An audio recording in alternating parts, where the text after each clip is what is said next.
We're live. Thank you guys so much for being here. My name is Brendan Lowe, creator and founder of Jazz Piano School. The first thing I always love to do is check on the tech.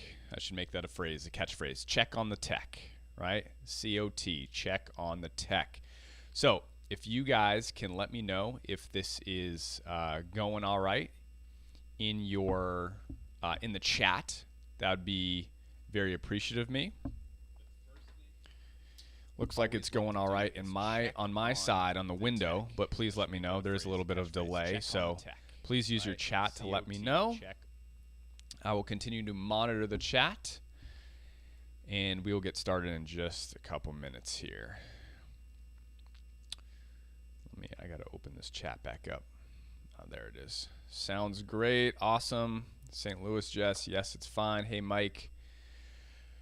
Great.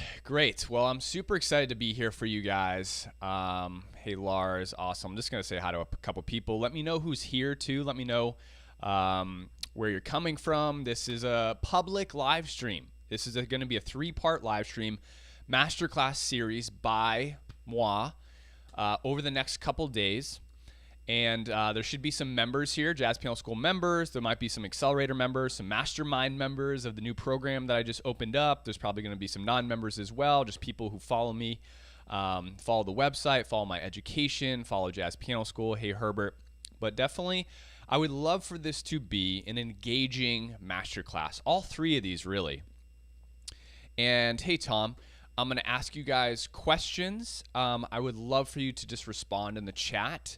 Hey, Michael. And that way I can get a better sense of everything that's happening, everything I'm teaching you. Because let me tell you the why, all right? Let me start with the why. We're going to move to the piano in just a second, I promise. But I want to tell you what inspired me to put on this 3-series masterclass this week and why I'm doing this. Could tune up volume a little bit using headset with iPad. Okay, Bruce, I'll see if I can do that for you. We'll see if that helps also get a little closer to the mic.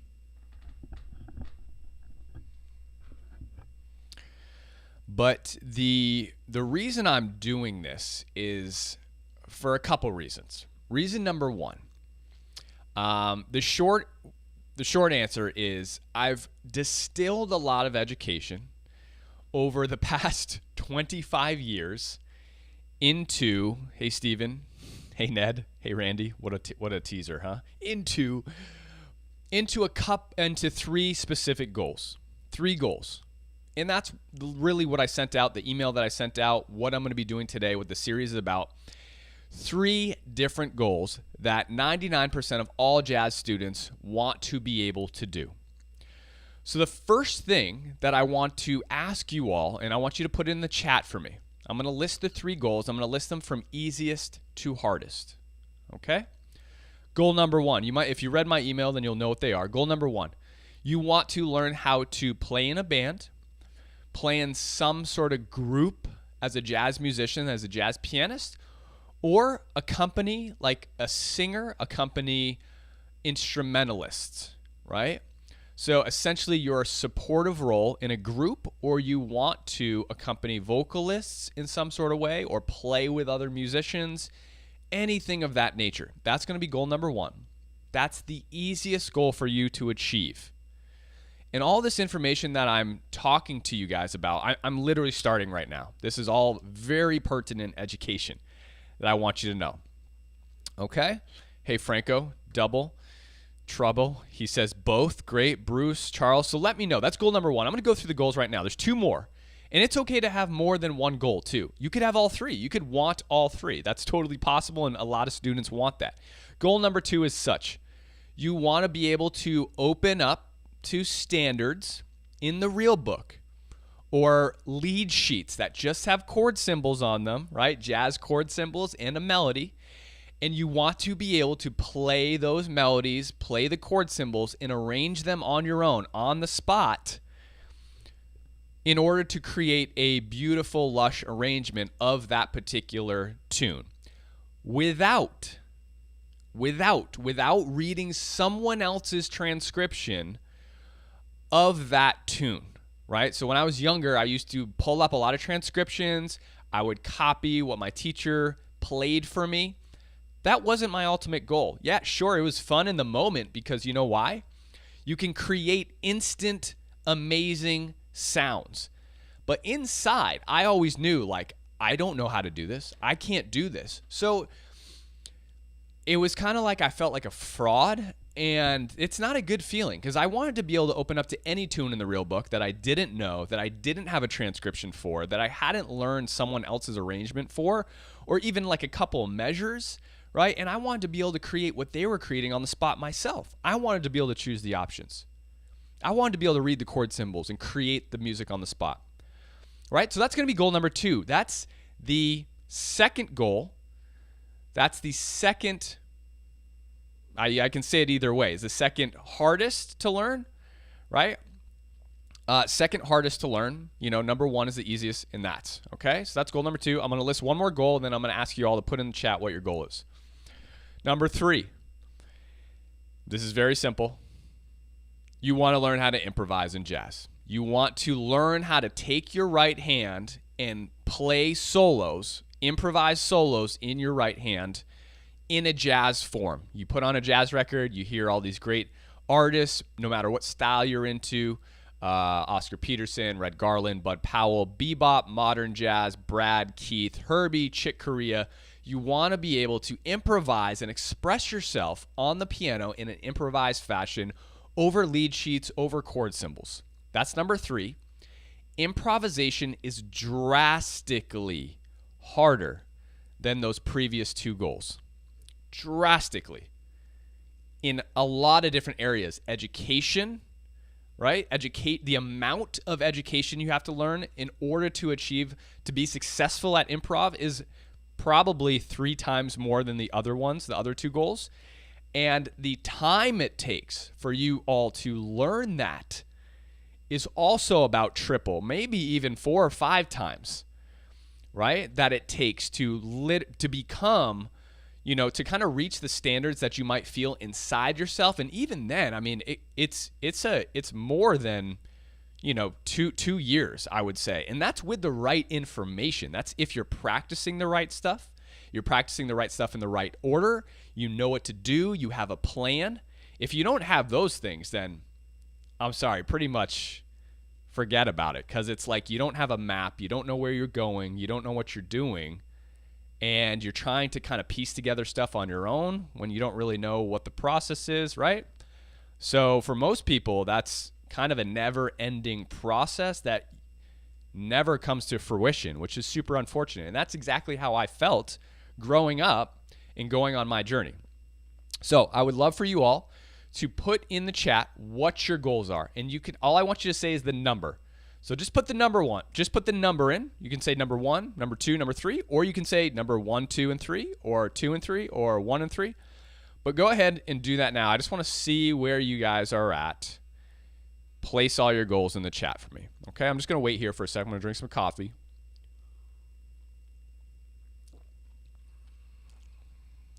Herbert says all 3 goals. Cool. Oh, I can put little emojis here now. This is fun. Oops, maybe not. Did I screw this up?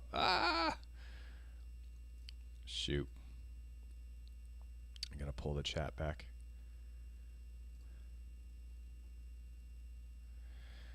All right. Franco, all 3 goals. Steve, working on simultaneously all 3 goals. Great, great, great. Trying to sing that. Tom, 2 and 3. 1, 2, 3. All 3. 1, 2, and 3. 1. All of them. Get better at all 3. 2, 3. Great. This is fun. This is fun. This is super, super fun. Randy says all. Rafe Black says 1 and 2. Michael says 1 and 3. Cool. And if you guys are kind of showing up to the party now, showing up to the live stream, go ahead and you can kind of watch through this and then add in your thing. I think it's super helpful for us all to hear each other's goals and see where other students are at, right? See what everyone else is trying to do, okay? So that's fantastic. We've kind of narrowed that down. Now, within those 3 goals, you're going to have other, nuances, theoretical concepts that will elevate the sound, but at the heart of it, after my whole experience in jazz, and especially the live programs I've been running, my Accelerator program, my Mastermind program, because I'm having in-depth conversations with students. I've done this for my entire life. When I have a new student, when I was teaching in person back a long time ago, I'd have in-depth conversations about students.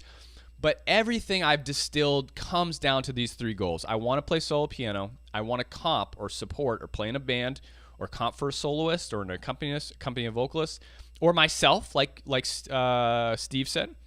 I sing. I want to comp for myself, or you want to learn how to improvise. And if you can think about your goal in terms of 1, 2, or 3 as you're going to practice, already that's going to be a game changer for you, right? Because working on 1, 2, or 3 in terms of your practice, your focus on a week or month-to-month basis, I just had a list come out, basis, that will really be a game changer for your planning and your organization of how you want to focus, right?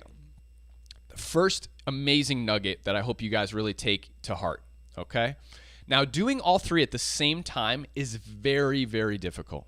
It's very difficult. You know, think about trying to learn multiple things all at the same time, right? I'm trying to think of a good explanation or a good analogy, but again, like if any of you have ridden a motorcycle, it's like trying to get on a motorcycle, jump on the highway, and do the clutch, the gas, the brake, there's multiple brakes, or trying to really, just drive a car. Like when you start learning how to drive a car, what's the first thing you do? You just go really into the parking lot, from my experience, and we have our foot on the brake. And honestly, all we're doing is putting it into drive, keeping our foot on the brake, releasing the brake slowly to feel how the car starts to go, and then braking. That's it. We're just trying to get used to the car. So can you imagine if you went onto the highway and you were trying to drive a full car on the highway? That's really what it comes down to as far as trying to do 1, 2, 3 on your own. I'm not trying to discourage anyone here, but I just want to let you know that my recommendation to you as a professional teacher is that if you focus on one or the other for small periods of time, you're going to make more progress than trying to juggle all 3 on a day-to-day basis, a week-to-week basis. Focus on one goal for a month, 6 weeks, and then switch to the other goal. And like I said, the easiest goal to learn, I place them in order, is number 1, comping. The second hardest is going to be solo piano, and the third is going to be improv. Improv is the absolute hardest. And if you're improvising in a group, that's going to be easier than improvising in a solo piano style fashion. Okay? All right. Glad I got that out of the way. Now, my Accelerator and quick plug, okay, I am promoting my Accelerator and Mastermind program right now, which are now open. My Accelerator program is a 90-day program, and my Mastermind program is a 9-month program. Those are both open until September 5th, in which they will close down, and the amount of enrollments that I have is what the program will consist of. Right now, there's 9 spots open in my Accelerator program. There's 3 spots left in my Mastermind program. If you're interested at all in studying with me privately and working through custom lesson plans with me, which I have to say is having huge effects on the students inside, plus all the events that get to happen, you get to meet with me personally, the calls once a week, you get full direct access to me to teach you, help you with questions. Those are open. And again, like I said, one of the reasons I'm putting these 3 masterclasses on is because of what I'm experiencing as a teacher and the way I'm learning from my students in this particular class. Because my main goal for them, and all of you in general, but like I get to help these students hands-on. Like every single day, I'm in direct contact with them, chatting with them, giving them custom lesson plans, filming custom videos for them. I get to help them experience extreme results. And that's my main goal, because that fulfills me the most as a teacher. And they're seeing fast results because I get to skip over a bunch of stuff that they don't need to do. There's so much information in Jazz Piano School. There's so much information on YouTube. It's quite physically impossible to discern and filter through what you need in this moment today to take that next step and get better at the goals that we've listed here. You just don't know. I don't know when I'm trying to do other things as well. That's why I always hire a coach when I'm trying to get better, because I need eyes on me. I need someone else looking and saying, okay, you don't need that drill right now. You need to do this now because this isn't working. This is your next best step. Okay? But I'm going to go to the piano here.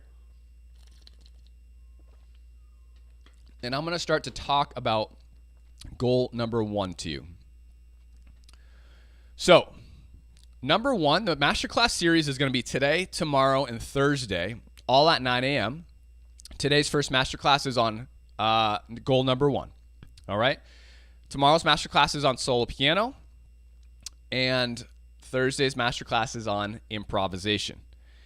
And in these masterclasses, I'm going to be delivering quick, distinct, in the quickest, efficient path that I've been giving to all my Accelerator and Mastermind students to get them to the place that they want to be. Now, I tell everyone on here and everyone in JPS and even all the members and things like that, having a roadmap or a plan to get to the top of Mount Everest is one thing. Does it mean you're going to get to the top of Mount Everest just because you have a map? No. But if you have a guide or a tour guide or someone leading you, that makes all the difference. So what I'm delivering to you guys right now in this masterclass, Wednesday and Thursday, is the what in the why. I'm basically giving you the map. Okay? A lot of what happens in my programs, my live programs, is accountability. It's on-the-spot teaching because people get stuck and have questions and it needs hands-on training.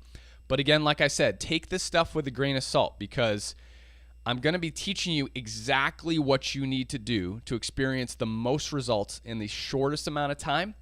But it's up to you to do that and figure out the how. How do I practice it? How do I integrate it? How do I work at this every single day? Right? How do I go about actually developing these and putting them into, my goal to experience it? All right?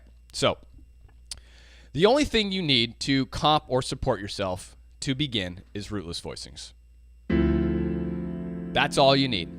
And people at this point are probably like, man, this is all he had to teach me. Most of the time in life, success is not a mind-blowing secret. It's about going deeper with fundamentals.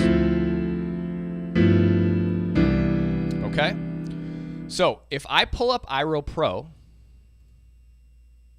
I don't know if this is going to work. I'm going to pull up iRoll Pro so you can hear it, but you're not going to be able to see it. That's okay. Someone call out a song to me. Any song. Just put a song on there.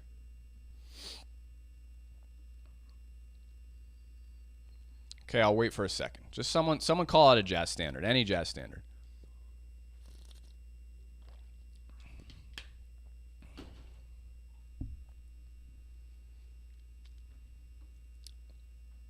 All right, put it in the chat. I'm going to start with one because there is a delay. But put it in the chat. I want to go to that next. I'll start with, I'm going to random task this. I'm just going to randomly scroll through iRoll Pro. And the first thing that I see comes up is Cute. Yeah, this is a cool song. I haven't played that in a while. Well, let's do Darn That Dream. Darn That Dream just came up. Okay?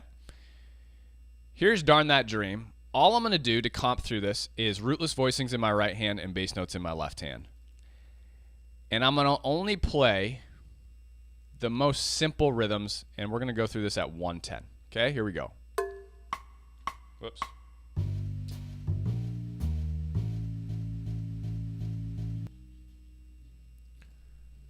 Let me know if you guys can hear the backing track too. I had my speakers turned off for a second. Whoops. Sorry, I'm screwing this up, guys. Here we go.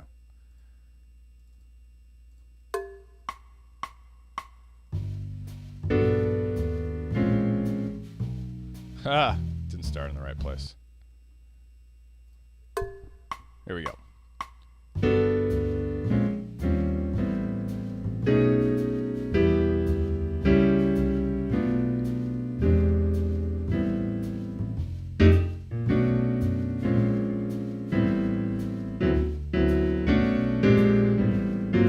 It's a little fast for Darn the Dream. That's okay.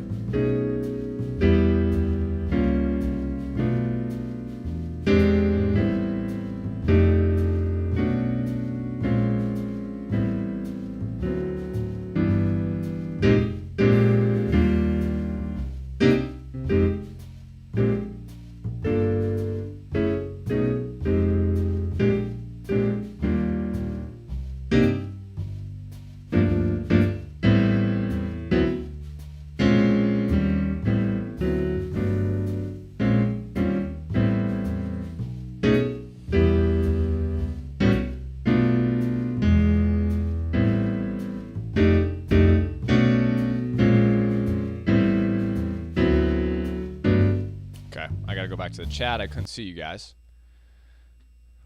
Okay. That was Darn That Dream. And you guys were hearing, hopefully you guys could hear the track. Let me know if you could hear the track. It was a little fast. All I was doing with rootless voicings in my right hand and left hand bass notes. Okay? Yes, Ed, right. The secret to success is really not about finding that shiny object or that thing that you think is the transformational thing. It's never that. It's really about taking basics and going as deep as you can. The other thing I experienced in my programs, by the way, that was really a refresher to me, was that anytime I would ask a student, so do you know your rootless voicings? They would say, yeah, I know them. Or they would say, yeah, I'm cool with them. And I'd be like, okay, can you play a D flat rootless voicing? And the time it took them for them to actually execute the voicing was way under the requirement that you would actually need to be able to play the rootless voicing and comp in this particular fashion. Okay? So just to let you guys know, 99% of students underestimate their ability, overestimate their abilities to play things. You need to be able to be at a point where you can read through a chart. Oh, it is working now. Fantastic. Read through a chart and play these voicings on the spot as the band or the vocalist is singing through this, right? Like that's what you're going to need.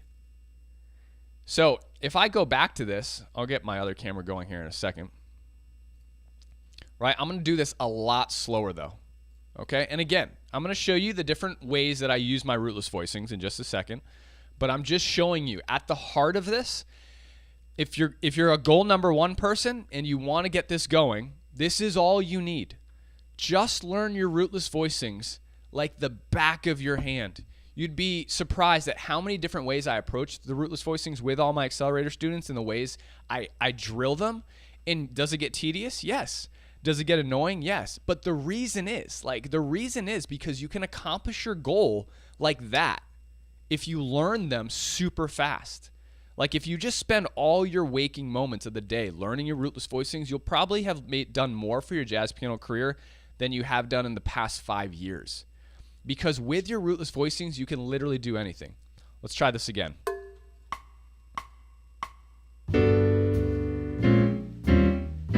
I'm just playing a regular B7 there.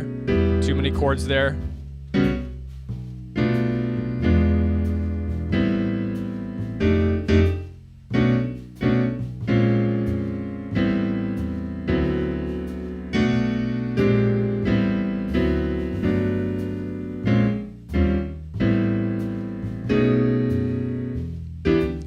That's a weird progression. Altered.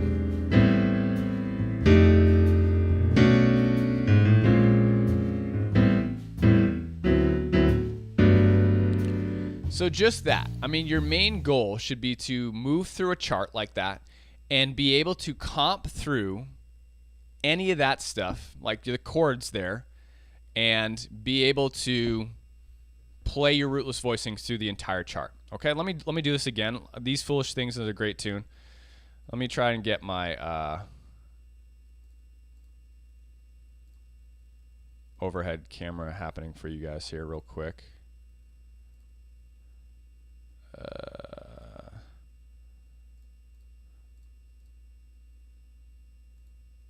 Don't know why it's not working. That's okay. I can add it to this.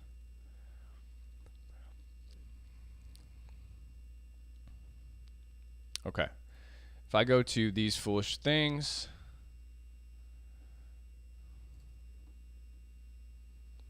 I'm going to do this real quick, guys. Bear with me here. Just change this around. Make some space for iReal Pro.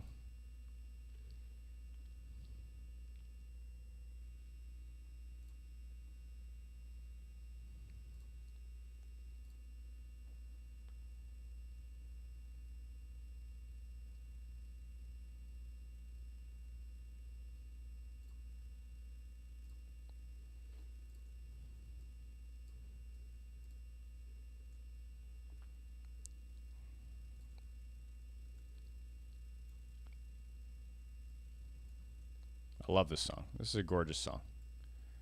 Okay, you guys don't really need to see the chord symbols, so I'll just cover that up. But let's say we just do this. There we go. Okay? Even if you're in ballads, right? The other thing, too, is categorization of your standards creates different methods and approaches.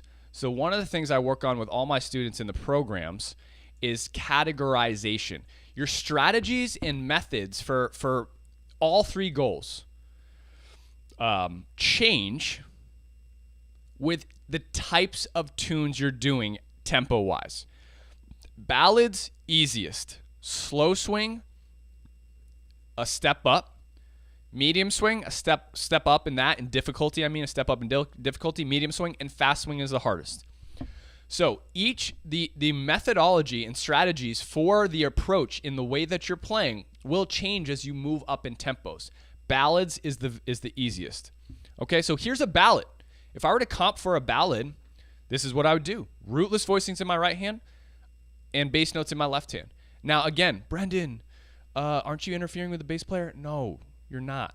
The bass player is going to be walking. They're going to be moving all over the place. It's great to have extra support of the roots. All I'm doing is the roots.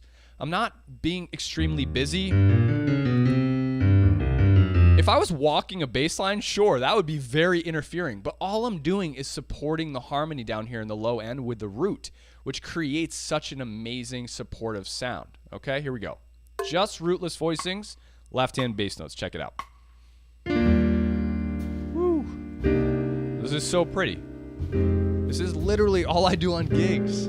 Like a little bit more clearly, but it starts here and it expands so fast.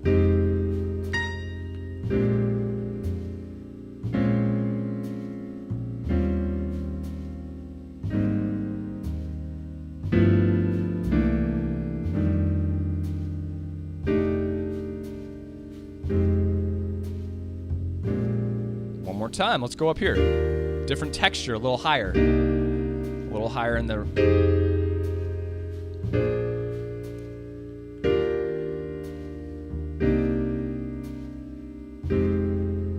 This is the most basic goal that anyone should have for rootless voicings and comping.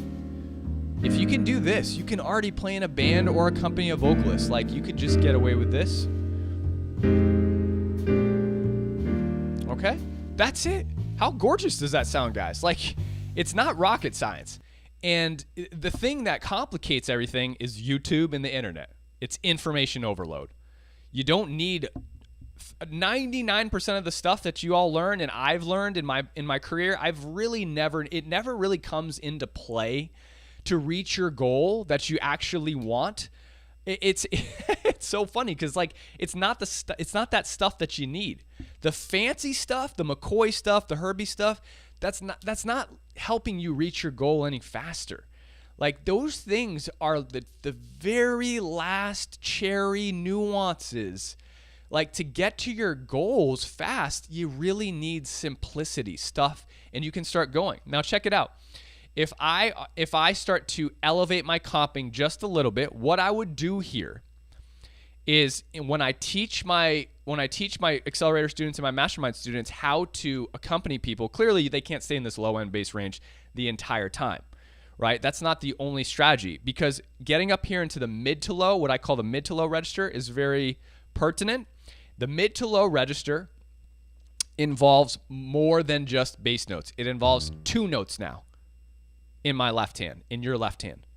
So we're expanding from one note in our left hand to two notes. One note in our left hand to two notes in the mid to low register. Our right hand, rootless voicings, do not change. Our right hand rootless voicings do not change. Okay? Now, depending upon where the chord is, I can't always use this methodology. Let's take the E flat, for example. If I wanted to play a rootless voicing here, and I'm going to play like, I could play a 10th here. So in my left hand, I'm adding on either 1 and 7, 1 and 3, or 1 and 10. 1 and 3 right here is going to sound too thin. but you could use it. It still works, kind of. I like adding in the bass notes just because it creates a thicker, lush sound.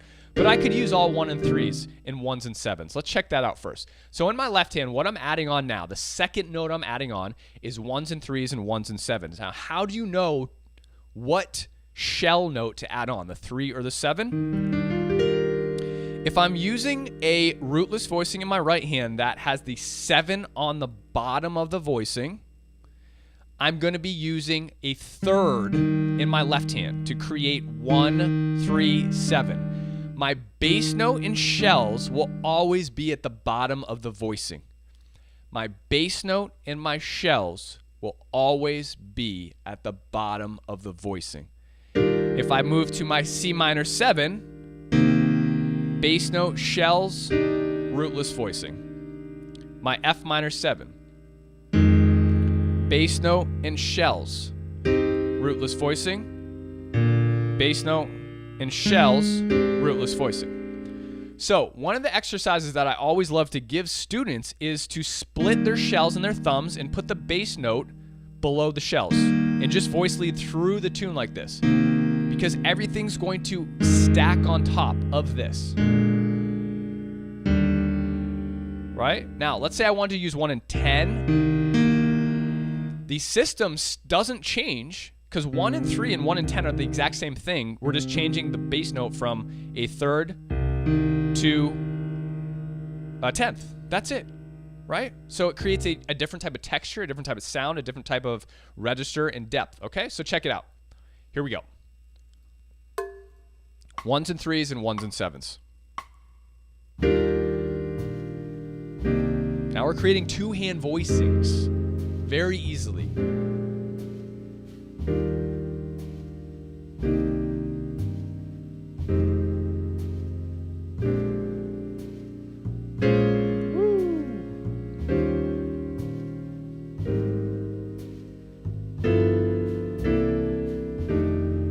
These are literally the voicings the pianist plays in iReal Pro, I think, what I'm teaching you right now. So if you have the piano on in iReal Pro, like with the backing track, I think the pianist is playing these voicings.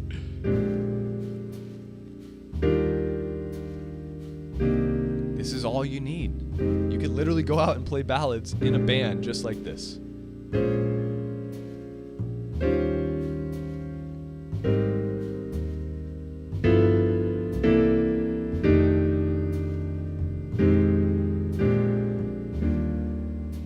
Okay? That's it. That's it. And what did we do? We kept our rootless voicing, and we added 1 note on to our left hand. We added either the 3rd or the 7th. Now, like I said, guys, just please remember, everybody out there, this is the roadmap. This is the what and the why. The how of how to drill this so that it gets faster quickly is an art. Because you can't just say, okay, I know this, I'm going to go to a tune and knock it out, right? Just because you know something doesn't mean you can do it, right? It's so funny because there's a lot of great teachers out there. This applies to everything in life. Think about the things you guys know but can't do well. Like there's a lot of musical teachers out there that are great teachers, but they can't play that well. And then there's a lot of great players out there that can play super well, but they can't teach very well. Have you guys ever experienced that before? In any other concept in life, right? There's a lot of like if, ands, or buts. So just because you know this information, it doesn't mean you can actually put it into the tune and do what I just did, which is completely understandable. I want you guys to realize that. It's not an easy process to do that. The information is easy. I'm giving you the roadmap. The stuff is easy to know and comprehend and understand. It's easy when you have an excellent teacher like myself. Just kidding. I'm really not egotistical. But I do believe that I present things in a very clear, simple, structured way. That's what Jazz Piano School is all about, and I do that in my programs as well. But the art of developing a custom lesson plan so you guys are drilling this in certain ways, and I can look at you and see what's happening, that's difficult. So again, be easy on yourself. Be easy on yourself to say, like, I know the information, but like I'm having a hard time practicing this. I don't really know how to practice it. I don't know what to do. So there's a lot of exercises inside of Jazz Piano School. Obviously, if you're not a member of Jazz Piano School, then doing it and drilling on your own is really kind of about coming up with the practice exercises, which is really difficult and hard to do because like you don't really know how to drill them. You don't know how much you should be drilling them. You don't know when they're good enough. You know. So there's a lot of information that's unknown. So just go easy on yourself. Now, I'm going to take it a step further. I use those two systems in the low end of the piano. I love staying in the low end of the piano when comping for goal number 1, and so should you, because we're below the melody and we're below any voice, any singer, and you want to stay below the voice or an instrument because you don't want to interfere with the melodic line. You don't want to interfere with what they're doing, because if you start to comp in this area up here, right, then it can start to really clash with the melodic line, okay? So let me ask you guys a question. I'd really love your feedback on this. How many of you think you can know your rootless voicings well enough to open up to any tune in the real book and comp through the tune using just right-hand rootless voicings and left-hand bass notes? If your goal, well, you know, everyone, yeah. It doesn't have to be if your goal was number 1. Everyone on here, I just want to see by a show of hands if that's a great benchmark for y'all. So if you think you can do that, you can open up to any tune in the real book and you can comp through the tune with right-hand rootless voicings and left-hand bass notes. Go ahead and write yes in the chat. Okay, I just want to get a feel for how many people could do that, because everything progresses from there on out. Because what I've just shown you now is a slight progression. I've added one note in my left hand, right? So we've added a note in our left hand, which makes it step number 2. Like it's getting a little bit harder now.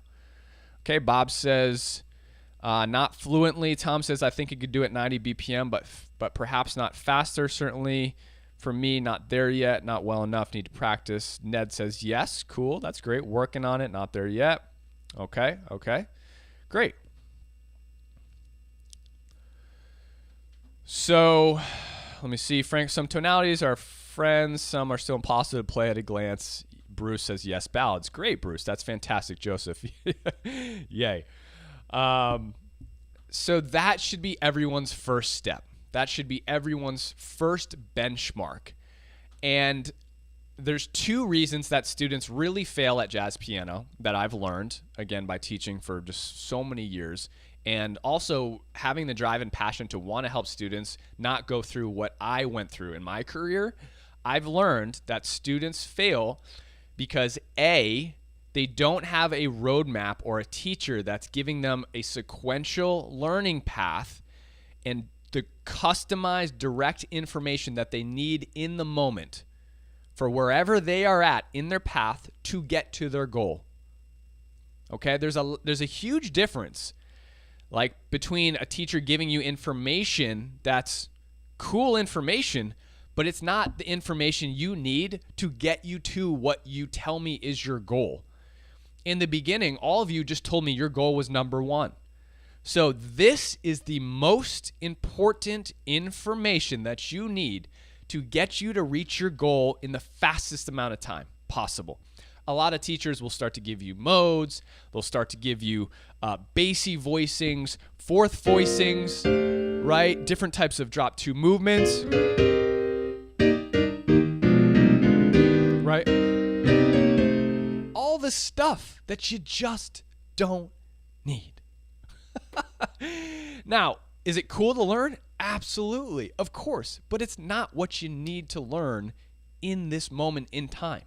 On August 15th, 2023 at 9:40 a.m., what you need to be practicing if you can't open up to a real book and comp through, if your goal is number 1.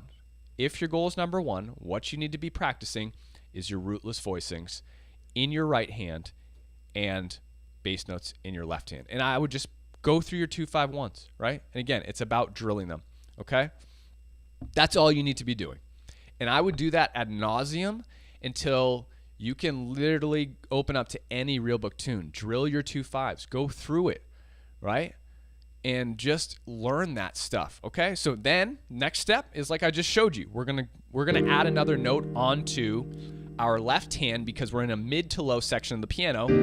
Like, check out the comping textures, the difference between this.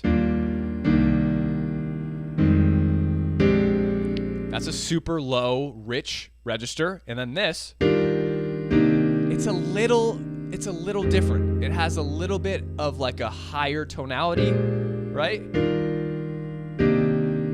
But again, I've only added one note. That's the whole crazy thing. Okay, let's go into the higher end register. Okay, I'm going to talk about how we can continuously use our rootless voicings and why every teacher on the face of the earth tries to get students to learn their rootless voicings. Trust me, I didn't believe them when I was younger either. I was like, rootless voicings, like, give me that McCoy transcription, give me that Herbie transcription. Like, why do I need to learn all these voicings? Like, how is this helping me? Trust me, every student goes through that and has that mind process, right? So in the upper register, what we're going to start to do here is utilize our rootless voicings, but we're going to be utilizing them in a drop 2 format. So drop 2 simply means we're taking our rootless voicing. Okay, here's my E flat rootless voicing right here. 7, 9, 3, 5. I'm going to take the second note from the top. I'm going to drop it down to my left hand. Now, I hate to say it, but jazz educators make this voicing right here. You guys can tell I'm passionate today. I'm passionate in all these 3 master classes because what I've been experiencing in my live programs, and I want everyone to know this information. And if you are interested in studying with me, I want to help you. Like, you know, I try to get people to enroll in my live programs because I'm so confident that I'm going to make such a huge difference in your life by teaching you and educating you with the custom plans that I give, because I'm literally seeing it happen in live time. I mean, students have been studying with me for about a month now and are experiencing just drastic results. They submit videos to me on Flipgrid. I watch their videos and then tell them exactly what they should be doing next. But jazz educators make this voicing so much more complicated than it needs to be. Sometimes this is called the 4-note voicing. Okay? So this is so bothersome to me sometimes. When educators will teach this voicing, or when you see it in books and stuff like that, they're going to have you play your shells on the bottom, but then you have to pick out your 9 and your 5. Okay? So like, they're like, okay, your left hand will play shells, and then you're trying to pick out your 9 and 5 from the chord, like without having practiced your rootless voicing. So imagine not practicing your rootless voicings, and then I come to you and I'm like, okay, here's a voicing I want to teach you. Your shells are going to be on the left hand, but now you need to locate on the spot the 9, which is an advanced extension of jazz, and the 5 of the chord.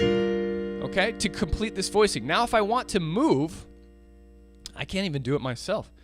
If I want to move to my next chord, like let's say I want to voice lead to my C minor 7, I'm going to play the shells again, but now I'm going to play the 3rd and the 9 on top. Right? So these are also known in the jazz world as 4-note voicings. And if I were to teach it to you like this, it's no wonder students quit. This is actually like impossible to perspectively view on the piano and start to learn in comping through 7th chords and tunes.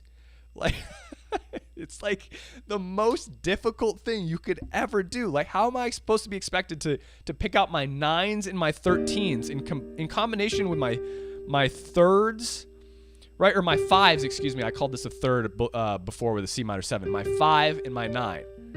Right? It's like, I just don't get it. Anyway, forget that stuff, please. If you trust me and you like my education, not all of you are going to like me. I don't have a problem with that. But if you do trust me and you do trust my education and you've gone into jazz piano school, maybe there's some Accelerator or Mastermind members out there right now on this masterclass,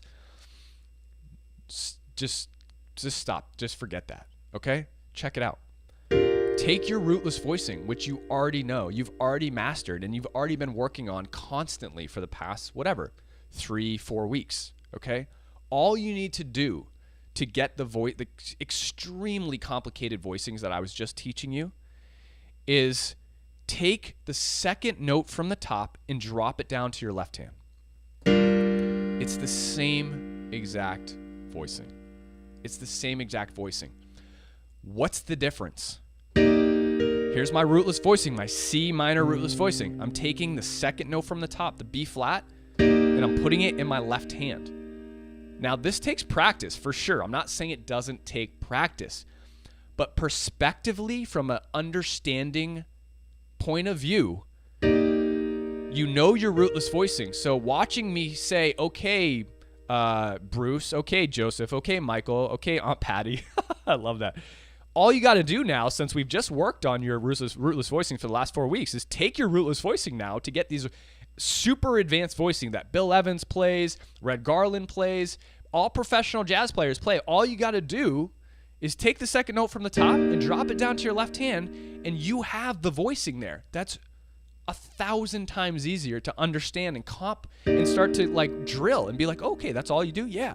But for me to sit here and be like, okay, pick the shells in your left hand. You need to find the 5 and the 9 on top of that. Like, impossible. Impossible. So check it out. This is how I comp in the upper register. I'm using all rootless voicings, which if you're studying with me, you'll have practiced and learned in the low end. Then you'll have practiced and learned in the mid to low. And then we move on to these advanced voicings. My system, my philosophies are all set up to ensure you succeed without starting here. Why would you start here? This is just, it's just crazy to me. Anyway, here we go. Rootless voicings. These are drop 2 rootless voicings. I'm going to start up a little higher.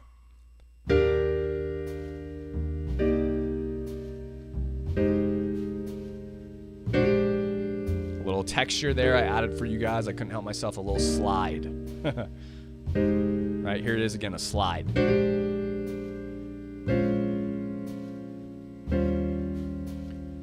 All I'm doing here is using rootless voicings in my right hand with a drop 2 system.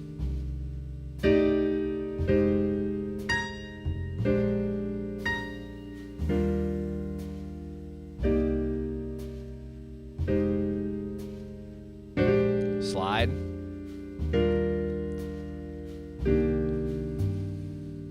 This is about as low as you can use them here. I'm going to jump back up here because they're really meant for the middle to the mid to high range of the piano, right? So I'll jump back up here.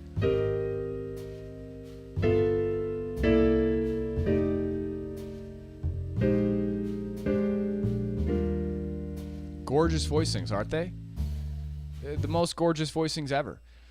There's a reason that like 99% of all jazz piano students go on YouTube to find and type in Bill Evans drop 2 voicings or Bill Evans voicings, right? It's because they're so gorgeous.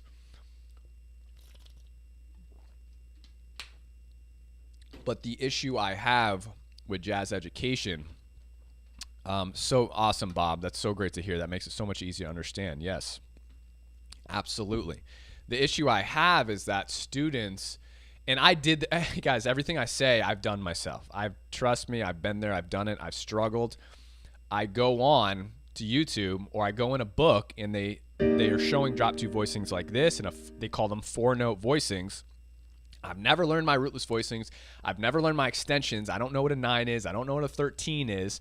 I don't know how to pick it out. Like, how am I expected to succeed when I'm the one trying to find the information on YouTube or trying to, like, it's just, it sets us up to fail. And it's very disappointing to me because I've went through this. I've experienced the frustration. I've experienced the disappointment in learning these things and not being set up educationally to succeed.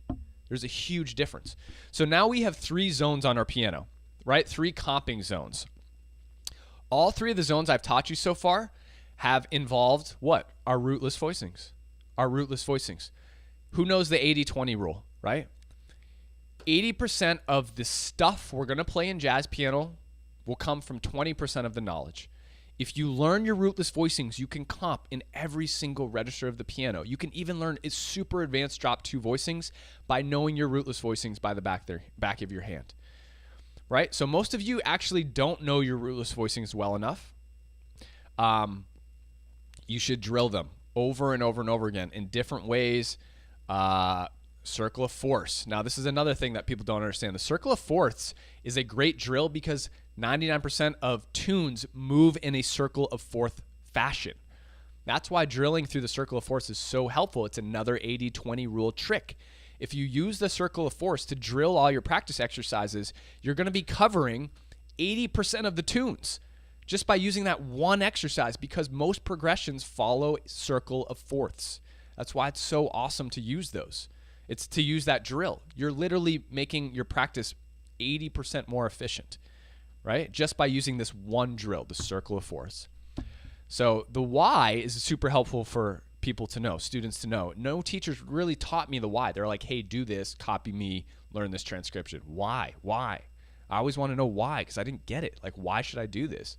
You know? 3 registers, okay?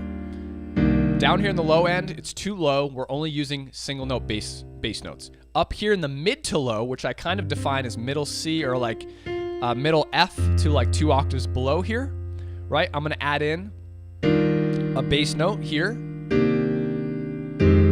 with my rootless voicing up top. Now, there isn't a way to advance this mid to low section that I want to get into. It's very easy, though. Sure, I'll tell you real quick. If you take your rootless voicing and you're 1 and 7, right? We're using 1s and 7s, 1s and 3s, and 1s and 10s in the mid to low. You can easily create a drop 2 because you're already playing 1 and 7 here. Just remove a finger. Just take your 3rd finger up, the 2nd note from the top, because you already have it down here. Right? So I can play drop 2s like this and just remove the 2nd note from the top of my rootless voicing. And it creates a different type of texture, a different type of comping texture to use, all right? And then up here I showed you, right? I have drop 2s here. I love this slide over the dominant chords. You can take your 13, flat it, and then voice lead right into your major. Oh, sorry. Voice lead into, that's just a cool little trick. Again, another YouTube trick, right? That doesn't really get you anywhere. That's like the spice on top. It's not the meat and potatoes. It's the spice. It's the frosting, right? But everyone wants to learn this. I don't blame them, because it sounds really cool and you hear it on records. So drop 2s, okay? I'm gonna go over one more register and then I'm gonna wrap up. So, I'm going to go over one more register. Yes. I sound like a repeat. All right. On your high register, guess what? Check it out. General rule of thumb. The lower you are, the less notes happen in your left hand, and your right hand has more voicings on the piano. The lower you are, your right hand has the voicings, your left hand has less notes, like bass notes. As you move up the piano, the amount of notes in your hands is going to change. So in my right hand, I'm now going to put less notes. What I'm going to do is put an octave in my right hand. And guess what? My left hand is taking my rootless voicings now. So if you want to be able to apply this particular comping strategy, which you don't need, like I said, this is for flavor and style, because most of the time when you're comping in a group or for a singer or an instrumentalist, you want to stay down here in the low end. You don't want to be up here because you're going to be over top of the melody, over top of what people are doing. So this is, again, this is a flavor, and this is an efficient tip I'm giving you to reach your goals faster, because a lot of people, again, will try to get this sound up here. You don't need this, though. You don't need this. Make that last. That's last on your priority, okay? So the sound up here is going to be rootless voicings and octaves. My octaves, which I'll choose now on the spot, are going to be just chord tones. I'm going to use chord tones from the chord. So any of the 4 notes from the root position chord that you see on the chart. Okay, and I'm just going to play an octave. It's going to be completely in sync with my left hand rhythmically. And I'll either hold it, I'll make it short, or I might kind of make some short comps. All right, here we go. Again, rootless voicing, octave, chord tone.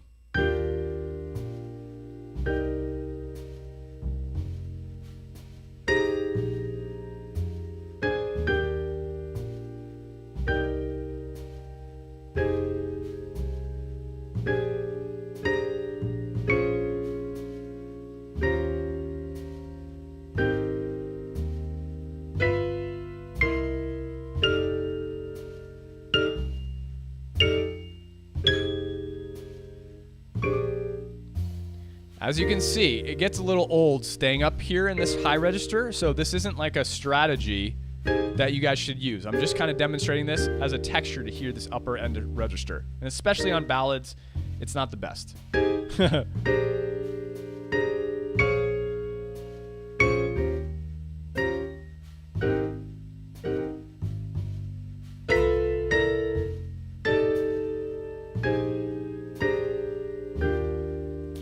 But that's going to be the high-end texture. What is the common theme between comping in all of this? Your rootless voicings. Your rootless voicings. If your goal is number one, the rootless voicings have to absolutely be mastered. Like the back of your hand. Okay? That's all you should be focusing on. And like I said, if you want to get to your goal faster, then just learn your rootless voicings in your right hand, because you really only need that in the left hand. Excuse me, in your right hand. You only really need them in your right hand while your left hand plays bass notes. You don't really need to use that texture. But check it out. Here's a demonstration of me using all four of the strategies and methods that incorporate rootless voicings into my comping in a ballad. And again, there's still a lot of nuances and things I haven't explained today, right? About slides, movements, fills, reharms in comping, but at the base level, this is all you need to do, right? All that nuanced stuff is stuff that I work on with the Accelerator students. It is in jazz piano school, but again, like kind of discerning when to put that in or how to put that in is pretty difficult, right? But it is there. If you're a member of jazz piano school, you can find all this information, but here we go. So I'll start down here. Strategy 2, 1s and 7s. Back to strategy 1. Strategy 2. Strategy 3. Drop 2s, right?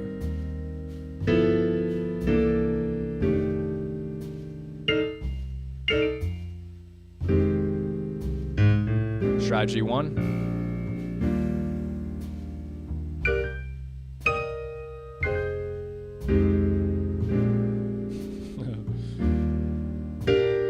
Strategy 3. Strategy 2.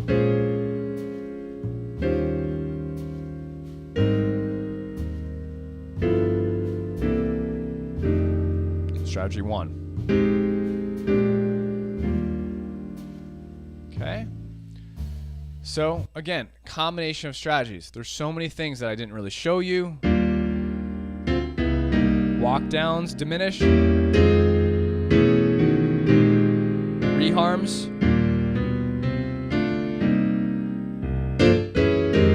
Full voicings, right?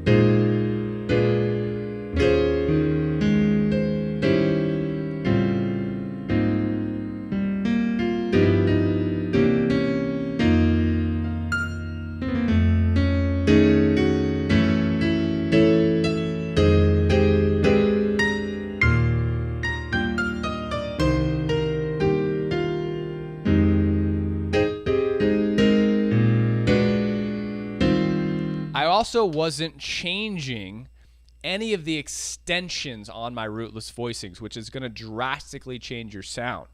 So especially on the dominant chords, right? I'm just using regular natural extensions, your natural 9 and natural 13. But when you start to work on changing those, things become much different, right? So here's this, and then flat 9, right?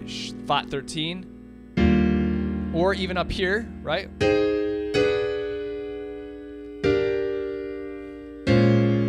Sharp 11 maybe. So that's not even something I went into today, because again, that's for later. Like learning and trying to learn that stuff isn't really going to get you anywhere if you can't do everything I kind of walked you through. Everything I taught you today was the exact sequential order you should be working in to get this stuff to happen. And I promise you, when you build on top of layers, like when you work at a foundational layer, like a bottom layer, and and you really, really dive into that a lot, it makes everything so much easier. Like so much easier. Like rather than jumping around and trying to learn this thing and then this thing, or trying to learn these voicings, or like this extension voicing, or like upper structure triads. Right? That stuff is great for comping. Sure, it sounds cool, but like it's a rabbit hole too. And like I could teach you how to get there in such an easier amount of time. Does anyone have any questions for me? I'm going to wrap up here.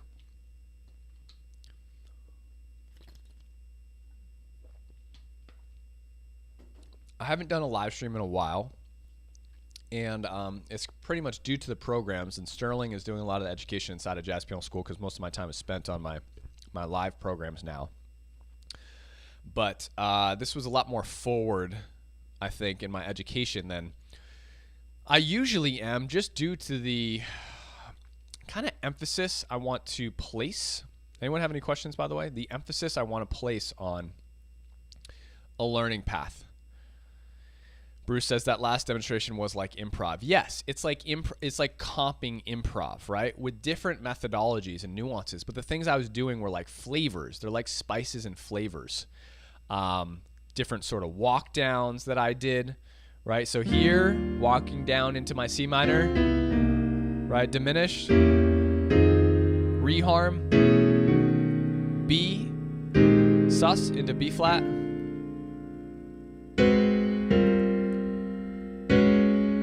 into my E flat, a little slide down. So there's a lot of like cool hacks and tricks on the last demonstration that I did that, again, they're just not there. It's the 80-20 rule. If you're learning that stuff, it's not the 20% that's going to get you 80% of the way. It's like moving the needle like 0.2% of reaching your goal. And again, it's another reason why most students don't reach their goal, because they don't know the information they should be practicing. They don't know the 20% of the information that's going to get them 80% of the way to their goal. You know? And so when we're practicing that stuff, like it's cool in the moment, but it never really leads to anything. And that's why students, every interview that I have with a student in my programs, they're like, well, I've learned a lot of things and like I know a lot of like random information, but like I still don't really know how to play jazz. I don't really know how to open up to a real book and like play through a tune, you know? So that's why that happens. All right. You guys are awesome. The gratitude is always over here. Thank you guys so much for listening. Thank you for being here. Thank you for showing up. And like I said, I do have some spots open in my programs. And if you are interested in that, please let me know. Just shoot me an email. I'm always open to talk, and we can kind of talk about what it would be like to be in one of these live programs working with me. My email is brendanlowe@jazzpianoschool.com, or you can just email support. Because I'm responding to students now, support@jazzpianoschool.com. Enrollment for my programs closes on September 5th. So if you are interested, please shoot an email to myself or support, and we can have a conversation about what it'd be like to kind of work with me. And if you just want to become a member of Jazz Piano School, if you're already a member of Jazz Piano School, hopefully this was helpful in a way that kind of gives you more confidence in like a solid plan to follow if goal number one is your particular goal. Now, tomorrow, I'm going to be on here doing exactly what I did for comping, but for solo piano. I'm going to distill like thousands, tens of thousands of transcription videos on YouTube and methods and strategies and cool things to do in solo piano, like into an hour-long information that's going to give you a roadmap that like I am providing to like my students in the programs that are, it's the 20% that'll get you 80% of the way. And then the last 20% is all the flavoring, the nuances and stuff like that. Okay. Just reading some of the concepts here. Joseph, you guys are all welcome. It's all my pleasure. Randy, thank you guys all so much for being here. Dominic, great. Steven, of course, my pleasure. Bob's cool cat jazz guitar. I love it. That's so great. Didier C, sounds French, jumped in by chance. Cool, that's great. Aunt Patty, very well organized. Thank you guys so much. But that's it. So I will be shooting out the next link for tomorrow. If goal number 2, right? If you're interested in solo piano, okay, it's the second most difficult goal to learn. So what I taught you, like I just said today, that's the easiest thing to do. Because guess what? All you really need to learn is your rootless voicings. Like, that's really it. I've taught you all the strategies that we take our rootless voicings through. But as far as education goes, the only really the thing you need to learn is your rootless voicings. That's it.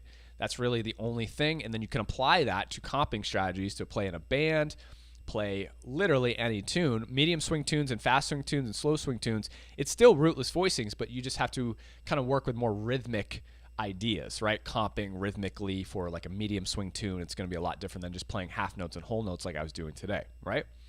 But we'll tackle solo piano tomorrow, and I'm going to demystify that process like I just did today, okay? For solo piano, lead sheets and standards, coming up with your own arrangements without reading other people's transcriptions.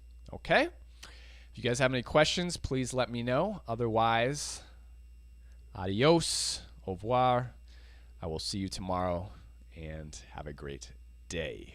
See you guys.